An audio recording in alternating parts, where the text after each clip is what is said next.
It's Arjun Erigaisi versus Nikita Vitiugov at the FIDE Grand Swiss 2025, round number 5. Arjun is on 3 points out of 4 with wins over Martirosyan and Demchenko and draws in round 1 against Chigaev and round 4 against Gukesh. Meanwhile, Nikita Vitiugov, English number 2 player right now, he's changed federations from Russia to England. He is rated 2 ELO points behind David Howell.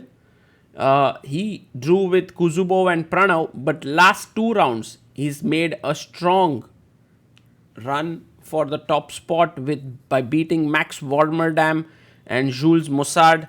And this is going to be an exciting clash with Arjun having the white pieces. Always ambitious as a player. I'm actually always excited to see Arjun's games because there's never a dull game with him. He always comes to the game with some new ideas, trying to press, trying to fight. In fact, his game with Gukesh yesterday was one of those rare instances where he played it safe with the black pieces. The game is about to begin here, and handshake, and off we go. Arjun with his very nice quant box jacket. Knight comes out to f3.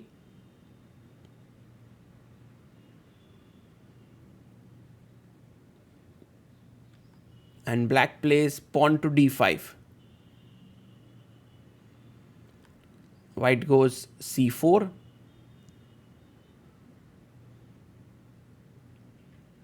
And now black can push pawn to d4, take the pawn on c4. He goes e6 here.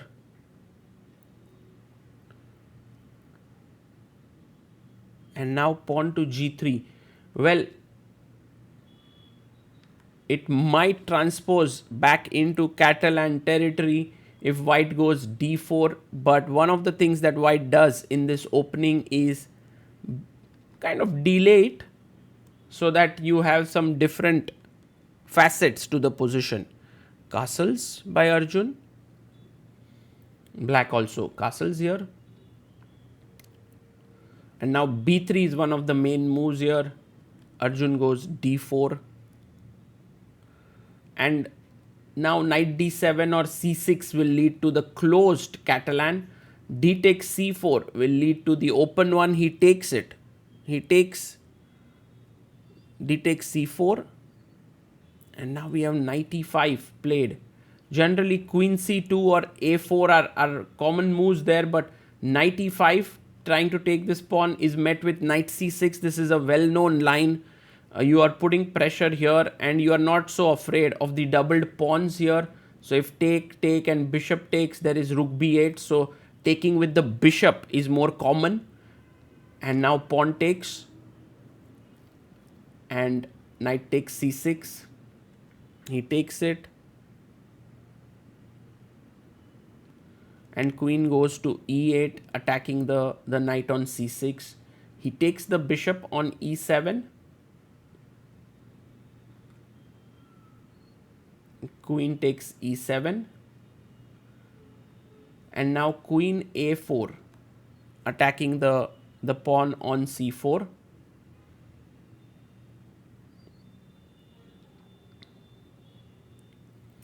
Black plays e5. This is all well-known theory. And d takes e5 by Arjun. Queen takes e5 and now queen c4 is heavily played. Second most popular move is knight c3. But Arjun goes rook e1, and this has been played only 4 times, with a well-known game being Hikaru versus Wesley So. And in that game, bishop e6 was played, but queen c5 played by Vitiugov. Maybe a small inaccuracy. And this is exactly what Arjun wanted with the move rook e1, to slightly throw off his opponent. And Vitiugov goes queen h5. Now he's threatening knight g4. A very nice idea is knight d2, knight g4, knight f1, defending e3 and h2. But Arjun calmly plays f3, taking into control the g4 square. And now the queen attacks the bishop and the pawn on b2. And Arjun plays bishop f2, a provocative move, because he could have gone queen a3 defending b2 and e3. But he goes bishop f2, queen takes b2, and now knight to a3 attacking the pawn on c4. And you will see that the queen is slightly precariously positioned now in terms of going back. For example, if you go back queen e5, then knight c4, and already white is slightly better, in these positions with knight a5, knight c6. He goes bishop d7, attacking the queen, takes on c4. Now, if bishop takes a4, knight b2, white is pressing here. You see the c7 weakness. It will be quite a difficult end game. And so Nikita takes on a1. Very interesting move, by the way, because now with queen a3, this is what Arjun had noticed, that now the queen has no square to go out. So has to give up itself for another rook, bishop e1, and we reach a position of queen versus two rooks. Generally, two rooks are considered to be stronger than a queen, but it's a matter of assessment. And why does Arjun assess this as better for him? Because there are weaknesses in black's camp, and there is a possibility to attack the black king with bishop c3 and creating weaknesses. Rook b8 played, defending the bishop, and now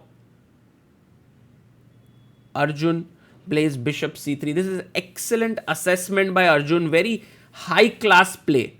I mean, one could say that, oh, this is normal stuff, but it's actually very high class, very high class. Rook e8, and now king f2 makes a lot of sense to get the pawn protected here on e2.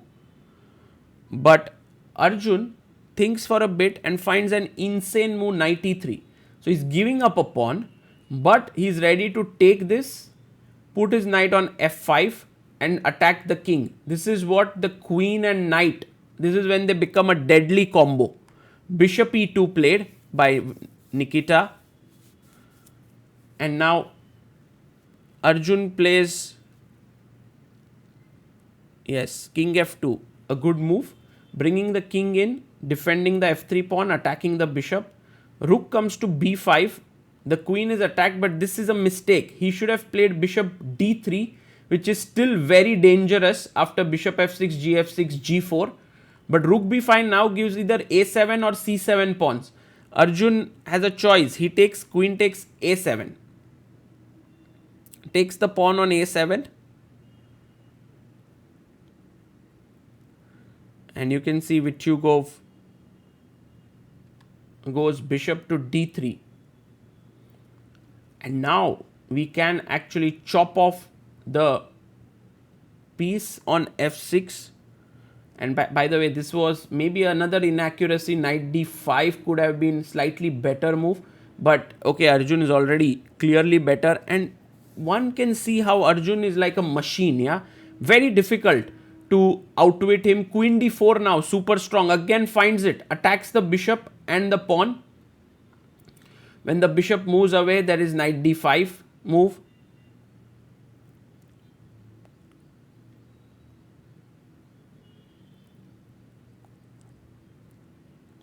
So goes bishop g6, and now knight g4 or knight d5. Both are incredibly strong, and you will see that the queen takes control of this square. Rook cannot enter. It's amazing how Arjun has managed to keep complete control of the position.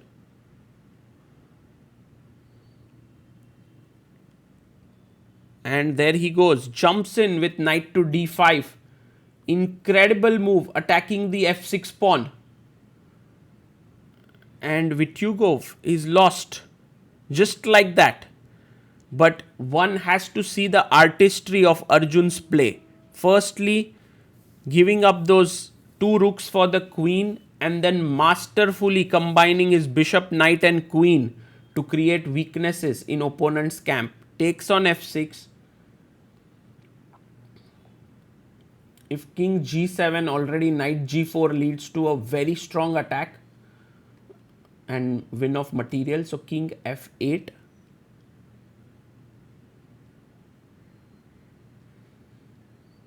And now maybe pawn to a4 makes a lot of sense. Again, plays the best move, Ajubai. The rook is hanging here. Rook a5 played here. And now knight d5 is an interesting move, because if you take the pawn, it's a checkmate here on h8. So you have to play rook takes on d5. And the nice thing about this position is that Arjun doesn't have to grind in this endgame, which should also be winning. But he can actually go and check on h8, which he does, and pick up the a rook. King e7. And he picks up queen takes a8. And now the a pawn is just simply running down the board.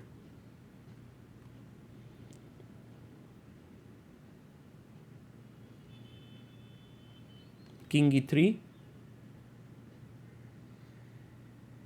Rook d3. Check. King goes to e2. And now just start pushing the pawns. Rook a3.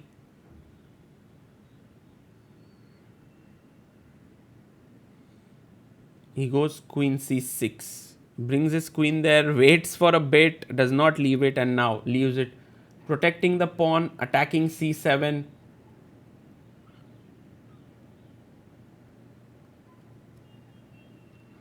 And Vitiugov plays check. Is still not reached 40th move. They are on 36th move here. And Arjun can start moving his king upwards as well. But he decides to play king d1. Maybe a check. King d2. Check. King c2 also is possible, perhaps. Not worrying about rook c2 and then coming here. Oh, he resigns.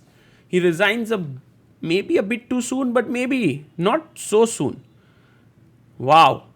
Arjun Erigaisi is scoring his third win of the FIDE Grand Swiss 2025, reaching a score of 4 out of 5 in this position, in this tournament, and now just half a point behind the leader Parham Maksudlu, setting up a clash with him in the final round. But what really was amazing is how Arjun won this game against a strong player like Vitiugov. He first came up with a new idea, rook e1, then managed to create that imbalance and truly made it look effortless. Ajubai OP, guys. Well done by the youngster.